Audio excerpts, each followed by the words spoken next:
Hello everyone, ఎలా ఉన్నారు అందరూ? నేను మీ Anusha. Welcome back to Telugu Ruchulu. మీ అందరికీ శ్రావణ శుక్రవారం శుభాకాంక్షలు అండి. ఈరోజు స్పెషల్ రెసిపీ వచ్చేసి పూర్ణం బూరెలు. అమ్మవారికి చాలా ఇష్టమైన ప్రసాదం కదండి. మనకు ఫస్ట్ గుర్తొచ్చేది ఫెస్టివల్ అంటంతోనే పాయసమన్ను ఈ పూర్ణాలే గుర్తొస్తాయి. ఈ పూర్ణం బూరెలు అంటే అందరికీ ఇష్టమే, కానీ చాలా పెద్ద ప్రాసెస్ అని చెప్పేసి అని ఎవరు కొంచెం భయపడుతూ ఉంటారు. చాలా ఈజీగా ఎలా ప్రిపేర్ చేసుకోవచ్చు చూపిస్తున్నాను ఇప్పుడు నేను. ఇది 1/2 కేజీ పచ్చిశనగపప్పు అండి. నేను గ్లాస్తో చూపిస్తున్నాను కదా, 1/2 కేజీ పచ్చిశనగపప్పు.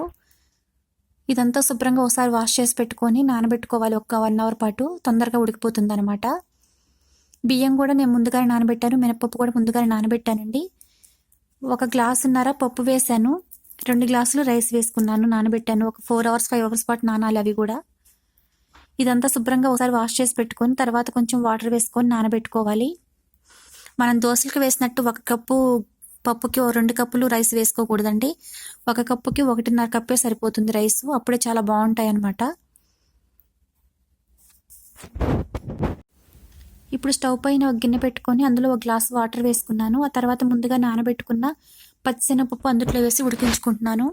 మీరు కుక్కర్లోనైనా ఉడికించుకోవచ్చు, కానీ ఇది గంట సేపు పాటు నానిపోయింది కాబట్టి చాలా తొందరగానే ఉడికిపోతుంది. అందుకని నేను మామూలు గిన్నెలోనే పెట్టుకున్నాను. ఇది ఒక 15-20 మినిట్స్ పాటు ఉడికితే సరిపోతుందండి, మెత్తగా అయిపోతుంది. దీని మీద మూత పెట్టుకొని ఉడికిస్తున్నాను. ఈ లోపల అది ఉడికే లోపల మనం మినపప్పు నానబెట్టుకున్నది ఉంది కదా, ఇదంతా శుభ్రంగా వాష్ చేసి పెట్టుకున్నాను. ఇప్పుడు ఇది మిక్సీ వేసుకుంటున్నాను. ఇది చాలా కొంచెం గట్టిగానే మిక్సీ వేసుకోవాలండి. మనం దోసల పిండిలాగా లూజ్గా పెట్టొద్దు పిండిని. ఇడ్లీ పిండిలాగా గట్టిగానే ఉండాలి. బియ్యం సపరేట్గా, మినపప్పు సపరేట్గా పట్టుకుంటే మెత్తగా వస్తుందన్నమాట పప్పు. 2 కలిపి పట్టుకుంటే కొంచెం బరగ్గా ఉంటుంది, బాగుండదు. దీనికి ఎంత మెత్తగా గ్రైండ్ అయితే అంత బాగుంటాయి అన్నమాట. ఇదంతా మిక్సీ చేసుకొని ఒక గిన్నెలోకి వేసుకుంటున్నాను. తర్వాత ఇందులో సరిపోయినంతగా సాల్ట్ వేసుకోవాలి. నాకైతే ఒక 1 స్పూన్ సరిపోతుంది. నేను చాలా కొంచెం క్వాంటిటీనే చేస్తున్నాను కదా, 1/2 కేజీ పప్పుకే కదా, అందుకని. ఇది కొంచెం ఉప్పు వేసుకొని ఇదంతా బాగా మిక్స్ చేసుకోవాలి. ఇదేమి ఇడ్లీ పిండిలాగా దోశల పిండిలాగా పులియాల్సిన అవసరం లేదండి. అప్పటికప్పుడు కానీ ఇన్స్టెంట్గానే పట్టుకోవాలి. దీనికి ఏమి ఒక పూట ముందుగా చేయాల్సిన అవసరం లేదు. పప్పు ఉడికే లోపల మిక్సీ చేసి పక్కన పెట్టుకున్నాను. ఇప్పుడు పప్పు చెక్ చేస్తున్నాను. చూస్తున్నారు కదా, ఈ విధంగా పొలుకు లేకుండా ఉడికిపోవాలి. పట్టుకుంటే మెత్తగా అయిపోయింది కదా. ఇప్పుడు ఇందులో ఉన్న ఎసరుని మొత్తం వంచేసుకోవాలి. వంచేసుకున్న తర్వాత బెల్లం వేస్తున్నాను.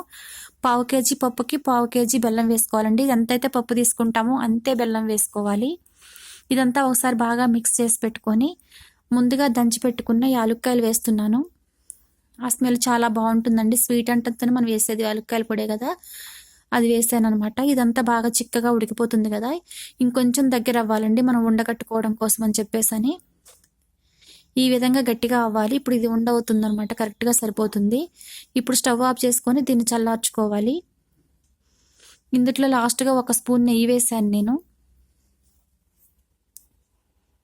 ఆ తర్వాత ఈ విధంగా బాల్స్ చేసుకోవాలి. చిన్న చిన్న నిమ్మకాయ సైజ్ అంత బాల్స్ చేసి పెట్టుకోవాలి.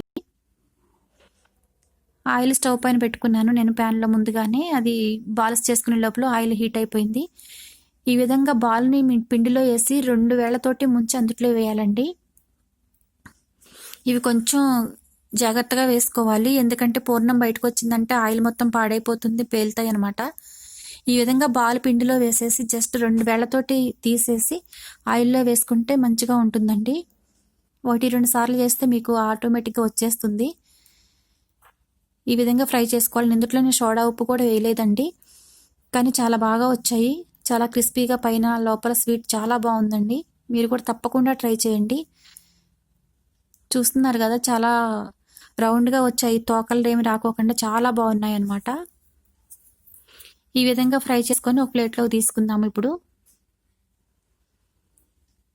ఎంత సింపుల్గా ప్రిపేర్ చేసామో చూసారు కదా. దీనికేం పెద్ద హడావిడేం అవసరం లేదండి.